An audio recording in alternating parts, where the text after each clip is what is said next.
We have to try to rise up as a Jewish people, people that believe in God, people that continue to believe in God, even though we are slapped in the face many times by fate, by destiny, and we rise up and we never turn on God himself, because we know that God is a loving God and everything that God does is ultimately in some way that's beyond our understanding, far beyond our understanding when we see things like this. But we know that if we're here today after so many years and so many enemies that are all dead, and we're not, so then we have to believe that we are tapping into a higher dimension of reality, a God, that God-like component within us that obviously has a belief in a connection with God, and that's ultimately going to comfort us and realize that if we're here, then we must be unique, and we must have a unique connection with that God that has created all of this. Out of what? Remember, we have to always get back to the basics, fundamentals. The foundation of creation is God saying, I have so much love to give, and I want to find people to give it to. I want people to give that love to. That's what is the foundation of everything. Because whenever a person or people are attacked because they're a Jew, and because they're living in the promised land to the Jewish people, Israel, the only place in the entire world that specifically God labeled and said, it's my special place that I give to my people, is Israel. Every other place in the world, it belongs to who it belongs to, because at some point in time they were strong enough to hold on to it, to take it from whoever had it. And now, miraculously, let's not put God aside ever, miraculously, a bunch of countries in 1948 decide to give us back a little dot on the map. There's a level of miracle there. And that's God. God's behind that. And the fact that so many Jews can be here in the Holy Land, doing mitzvot, following Hashem's ways, learning, teaching Torah, believing in God, willing to go through the struggles that being in this special land, this holy land for a holy people that want to act and be holy, it's an unbelievable blessing. And so we have that blessing, but at the same time, it comes sometimes at a price. When people are targeted as Jews, living in Israel and murdered, so we have to be grateful that we were spared, because that could have been us. What can we do?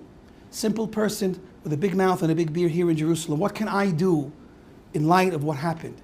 My part as being part of the Jewish people.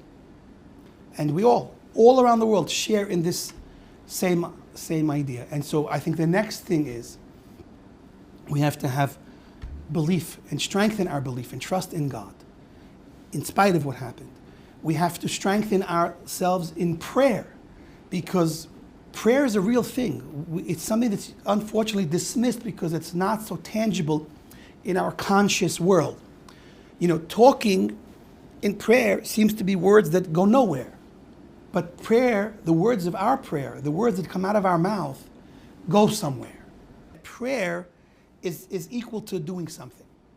Meaning, just like if I get up and I decide to throw something at a person, so it's hard to stop that. That act has a result. Prayer affects reality that it has a result.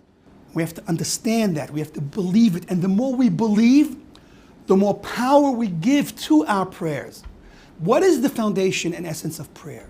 It's Emunah. It's belief. It's that trust that's invested in it that makes it so precious in Hashem's eyes. And so the Emunah that we have in Him, the trust we have in Him, is the power behind those prayers. And that's a very important thing to appreciate right now. Once we get past the sorrow and the tragedy and the mourning of what happened, it's okay. Now, after mourning, you must get up. We're past 30 days. And we have to get up and think, what can we do? So what can I do? What can you do? What can everyone around the world do to bring positive, to add more light? Well, one of the important things is for each person to strengthen his connection with God through prayer, talking to Hashem, crying to Hashem, pouring it all out. All that inner mess that we have right now, the emotions, the sadness, the heartbreak, that we're torn. Looking at a world that's torn apart, upside down, gone crazy, a suicidal world. We got to add some light into this darkness. And the light of prayer, the power of prayer, to pierce through all of the heavens, all of the galaxies, everywhere, reaching Hashem himself, God himself, to take notice of my words is a powerful, powerful thing. My tears, my feelings, my hopes, my requests, what I'm asking Hashem to do for me and for the world, that's a power, and that's a power that brings results. And so anyone can ask, what can I do? Can I fly to Israel? What can I do? Can I come and join the army? Can I come and try to help those that are in need? What can I do? Well, you can do from right where you are, pray.